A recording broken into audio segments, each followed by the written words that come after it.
Hello students, welcome to WB exam portal. তো আজকে আমি তোমাদের আমাদের পেইড মক টেস্ট পার্ট 4-এর জেনারেল সায়েন্সের সলিউশনটা তোমাদের পাবলিকলি করাচ্ছি।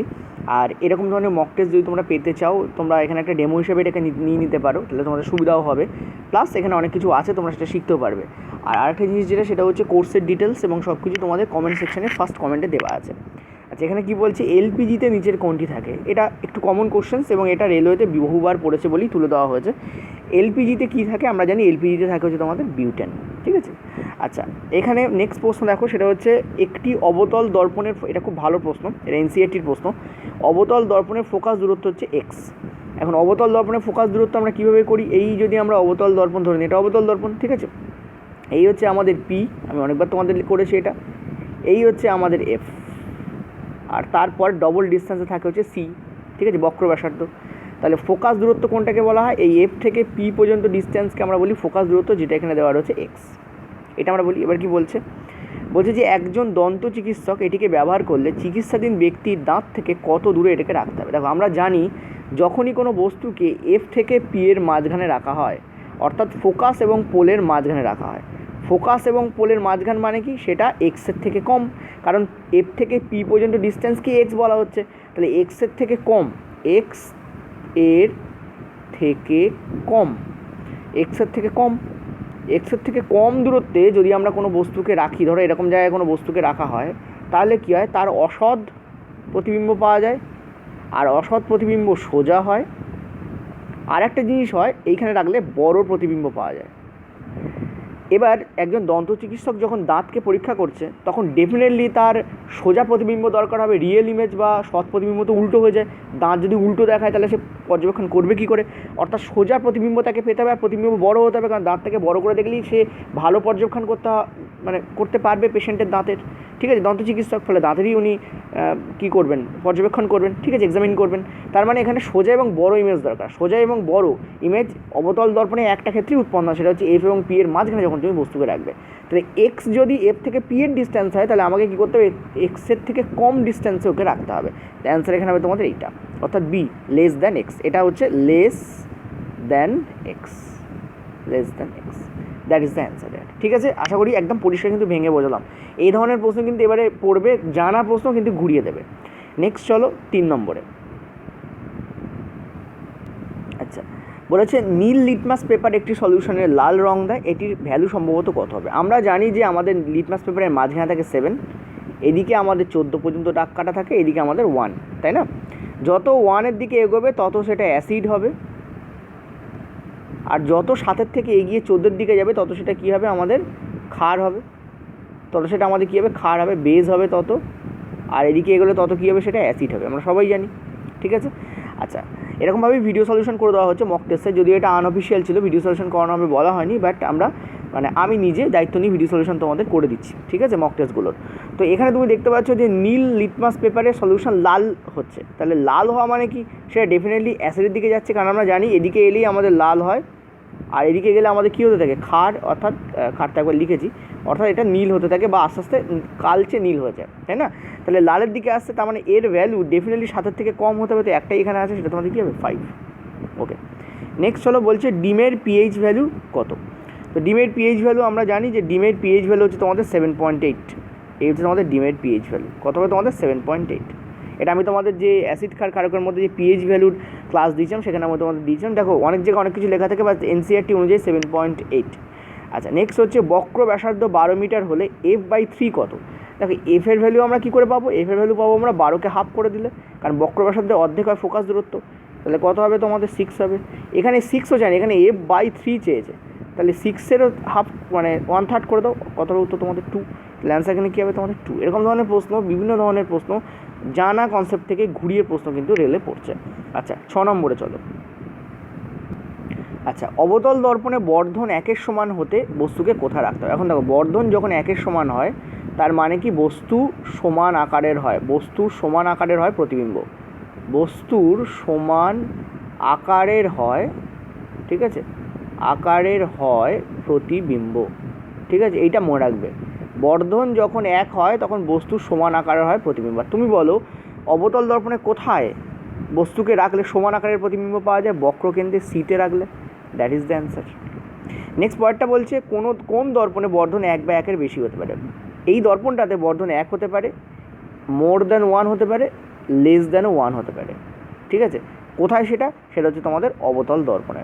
অবতল দর্পণে কিন্তু বর্ধন 1-এর বেশি হয়, 1-এর থেকে কম হয়, 1-এর সমান হয়। কারণ অবতল দর্পণে 3 ধরনের প্রতিবিম্বই পাওয়া যায়। বস্তুর সমান আকারের প্রতিবিম্ব পাওয়া যায়, যেটাকে আমরা 1 ধরছি।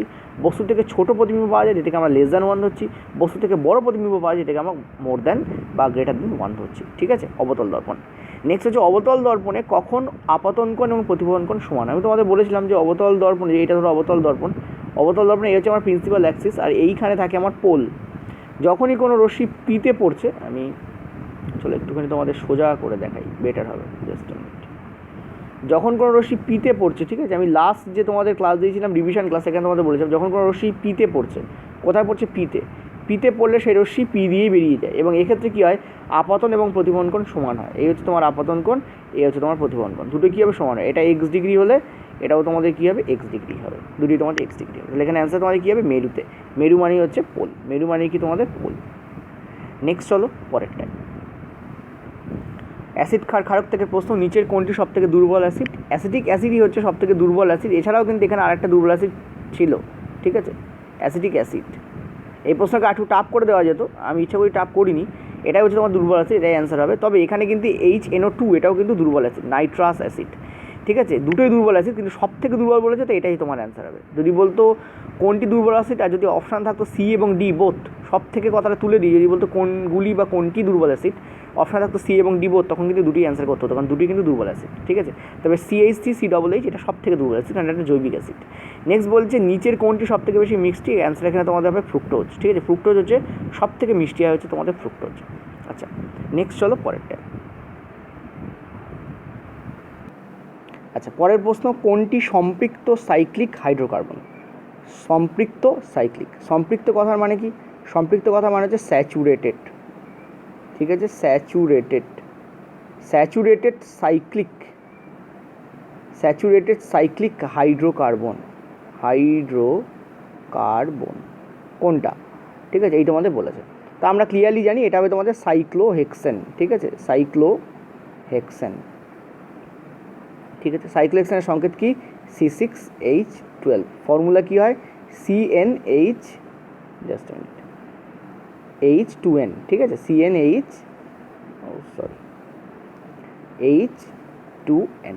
ঠিক আছে, এই যে 6 আর 12 দেখো, n এর থেকে ডবল, এই তাহলে অ্যান্সার এখানে কোনটা হবে তোমাদের? C6H12, cyclohexane. এটা তোমাদের আমি করিয়েছিলাম যখন আমি তোমাদের ওই আমার বেসিক ক্লাস করিয়েছিলাম জৈব রসায়নের।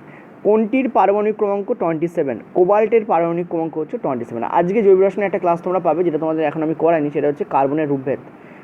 ঠিক আছে, ওখানে দারুণ প্রশ্ন আছে, আমি এনসিইআরটিতে দেখলাম ওই পার্টটা টোটালি একটা আলাদা পার্ট করে দেওয়া আছে। তো কোনটির পারমাণবিক ক্রমাঙ্ক 27? সেটা হচ্ছে কোবাল্ট। নেক্সট হচ্ছে একটি পর্যায়ে বাম থেকে ডান দিকে, অর্থাৎ বাম দিক থেকে তুমি যখন ডান দিকে যাচ্ছ পর্যায়ে, ঠিক আছে, লেফট টু রাইটে যাচ্ছ, তখন তোমাদের কী বলছে? বিক্রিয়াশীলতা কী হয়? রিঅ্যাক্টিভিটি কী হয়? রিঅ্যাক্টিভিটি প্রথমে বাড়ে, তারপর কমে, তারপর আবার বেড়ে যায়। ঠিক আছে, আর লাস্টে একদম জিরো হয়ে যায়, কারণ আমরা জানি হিলিয়াম, নিয়ন এগুলো হচ্ছে তোমাদের নিষ্ক্রিয় গ্যাস, এদের কোনো রিঅ্যাক্টিভিটি নেই, এরা হচ্ছে নিষ্ক্রিয় গ্যাস। ঠিক আছে, তো এখানে তোমাদের কী হবে? লাস্টে একদম জিরো হয়। ঠিক আছে, প্রথমে বাড়বে, তারপর কমবে, তারপর আবার বাড়বে। প্রথমে বাড়বে কেন? কারণ প্রথমে ক্ষারীয় ধাতুগুলো থাকে। তারপর কমবে কেন? কারণ তার মাঝখানে থাকে তোমাদের ওই উপধাতুগুলো। ঠিক আছে, তারপর আবার বাড়বে কেন? কারণ একদম অধাতু থাকে, ফ্লোরিন, ক্লোরিন, এরা ভয়ানক রিঅ্যাক্টিভ। তো আর পরে থাকে নিয়ন, হিলিয়াম, এগুলো নিষ্ক্রিয় গ্যাস থাকে। ফলে এই সিরিজটা তোমাদের কন্টিনিউ হবে। এই গ্রাফটা একটু মনে রাখো, এই ধরনের প্রশ্ন এলে কিন্তু বিগত বছরে প্রচুর পড়েছে। তাহলে কী হবে? তোমাদের বি এখানে কারেক্ট অ্যান্সার হবে। ঠিক আছে, আচ্ছা নেক্সট চলো 14 দাগে। আচ্ছা, পরেরটা বলছে নিচের কোনটি সঠিকভাবে ম্যাচ করানো আছে? মিথানল ম্যাচ করানো নেই সঠিকভাবে, এটা সঠিকভাবে ম্যাচ করানো আছে, এটাও সঠিকভাবে ম্যাচ করানো আছে। অ্যান্সার এখানে কী হবে? নান কথা মানে হচ্ছে নান অফ দিস, অর্থাৎ ওপরের কোনো অপশানটাই ঠিক নয়, মানে কোনো অপশানটাই ঠিক নয় না বলাটা ভুল। নান অফ দিস কথার মানে দেখো, নান অফ দিস কথা একটা গুরুত্বপূর্ণ মিনিং হচ্ছে ওপরের কোনো অপশান কি উত্তর হিসেবে নেওয়া যাবে না, কারণ উত্তর হবে তোমাদের বোথ সি অ্যান্ড ডি। উত্তর হবে তোমাদের কি? Both C and D. যখন বোথ সি অ্যান্ড ডি উত্তর হবে, তখন আমি কোনোটাকে নেবো কী করে? ফলে নান অফ দিস এখানে উত্তর হবে। ঠিক আছে, তো এরকম ধরনের কোশ্চেনে তোমরা এই অপশান কিন্তু গোলাবে না। অপশান মানে কিন্তু কোনোটাই নয়, ঠিক নয়, এরকম নয়। নান অফ দিসের মিনিং হচ্ছে ওপরের কোনোটাই উত্তর হতে পারে না। ওপরে কোনোটাই উত্তর কী করে হবে, সি আর ডি দুটোই তো উত্তর হওয়া উচিত, তো ওই জন্য এখানে নান কথাটা কিন্তু দেওয়া আছে, ঠিক আছে। এটা রেলে পড়ার প্রশ্ন একদম এক্স্যাক্ট আমি তুলে দিয়েছি তোমাদের। আচ্ছা, আরেকটা জিনিস তোমাদের বলি, সেটা হচ্ছে যে এখানে কেন হচ্ছে, দেখো এটা হচ্ছে অ্যালকোহল গ্রুপ, তোমাদের পড়িয়েছিলাম তো একবার রিভাইজ করে দিই।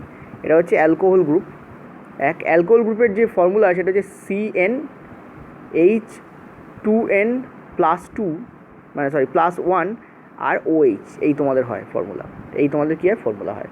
তাহলে দেখো ইথানলের ক্ষেত্রে দেখো 2 আছে, C2 আছে, তাহলে এই যে কী হবে 2 দুগুণে 4, 1 5 হবে, আর OH বসবে, দেখো ঠিকই আছে এটা। প্রোপানলে দেখো C3 আছে, তাহলে 3 দুগুণে 6 আর 1 এখানে 7 হবে, তারপরে OH হবে, ঠিক আছে। এই তোমাদের এইভাবে তৈরি হয়, ক্লিয়ার। আচ্ছা, নেক্সট দেখো এইটা তোমাদের বলেছে সোডিয়াম আয়ন নিচের কোনটা সুস্থির, ডেফিনেটলি সোডিয়াম আয়ন সুস্থির হবে, কারণ সোডিয়ামের যে ফর্মুলা সেটা আমরা কি জানি 281 জানি। এখন এই 1কে লাস্টে এই 1টাকে যদিও রিমুভ করে দেয়, বের করে দেয়, এই 1টাকে যদিও বের করে দেয়, তাহলে ও কী হয়ে যাবে, O28 হয়ে যাবে, কিন্তু বের করে দিলে কিসে পরিণত হবে, O28 তো হবে, কিন্তু কিসে পরিণত হবে, Na+ পরিণত হবে, কারণ আমরা জানি বের করে দিলে সেটা পজিটিভ আয়ন হয়ে যায়, তাহলে এখানে কী হবে Na+।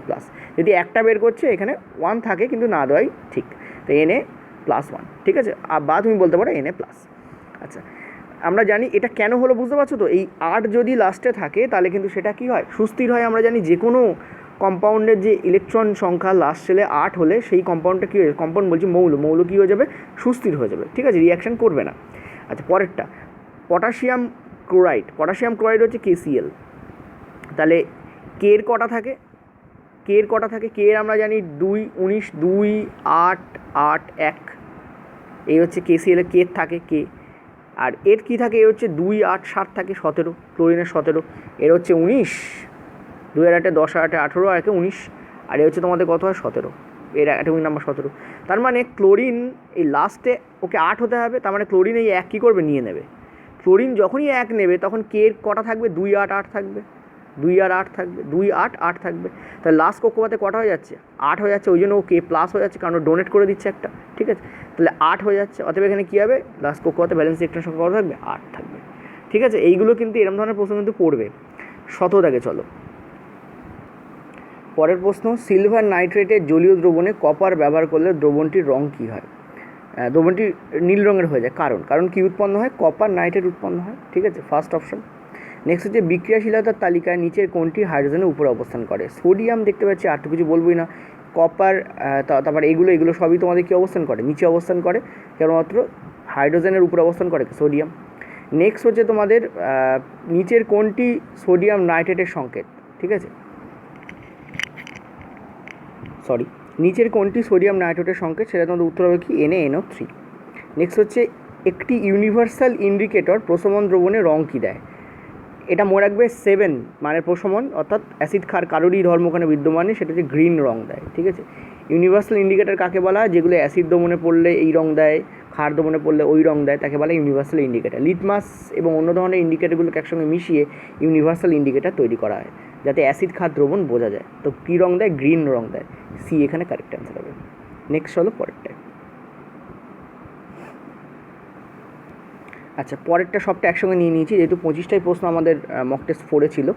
জলীয় দ্রবণে অ্যাসিড নিচের কোনটি প্রদান করে, তো আমরা জানি জলীয় দ্রবণে অ্যাসিড হাইড্রোজেন আয়ন এবং হাইড্রোনিয়াম আয়ন দুটি কিন্তু প্রদান করে, এখানে অ্যান্সার হবে কি, বোথ A and B, এটা গুরুত্বপূর্ণ প্রশ্ন।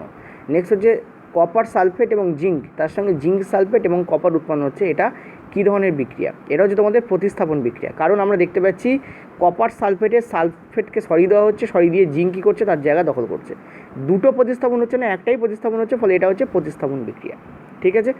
ডিসপ্লেসমেন্ট, এটাকে বলা হয় ডিসপ্লেসমেন্ট। ডবল ডিসপ্লেসমেন্ট মানে দ্বি প্রতিস্থাপন, আর অনলি ডিসপ্লেসমেন্ট মানে একটা প্রতিস্থাপন হচ্ছে, ঠিক আছে, ডিসপ্লেসমেন্ট রিয়াকশান এটা। নেক্সট হচ্ছে জিঙ্ক এবং লঘু সালফিক অ্যাসিডের বিক্রিয়া কী উৎপন্ন হয়, এই একটাই প্রশ্ন দেখলাম এখানে সোজা দেওয়া হয়েছে, আর ফার্স্ট প্রশ্নটা দেওয়া হয়েছিল LPGতে, বাকি সবই কিন্তু বেশ টাফ প্রশ্ন, এইচ হবে, হাইড্রোজেন। নেক্সট হচ্ছে পটাশিয়াম ড্রাইকোমেট প্লাস SO2 এর সলিউশন কী রঙের হয়, তো আমরা এখানে কী বলবো, আমরা এখানে বলবো যে এটা হয় তোমাদের গ্রিন রঙের হয়, ঠিক আছে, কী রঙের হয়, গ্রিন। আচ্ছা, এটা মনে রাখবে, এটা গ্রিন রঙের হয়, এটা আমি তোমাদের যে মেটাল নন মেটাল করেছিলাম তাতে দিয়েছিলাম, এবং অ্যাসিড ক্ষার সলিউশনের বিক্রিয়াতে দিয়েছিলাম, রিঅ্যাক্টিভিটি সিরিজ যেটা করেছিলাম সেখানেও দিয়েছিলাম। নেক্সট বলছে সোডিয়াম কার্বনেট এবং লঘু হাইড্রোক্লোরিক অ্যাসিড বিক্রিয়াতে কী উৎপন্ন হয়, সবাই জানি আমরা যে কার্বন ডাইঅক্সাইড উৎপন্ন হয়। তো এই ছিল আমাদের 25টা প্রশ্ন।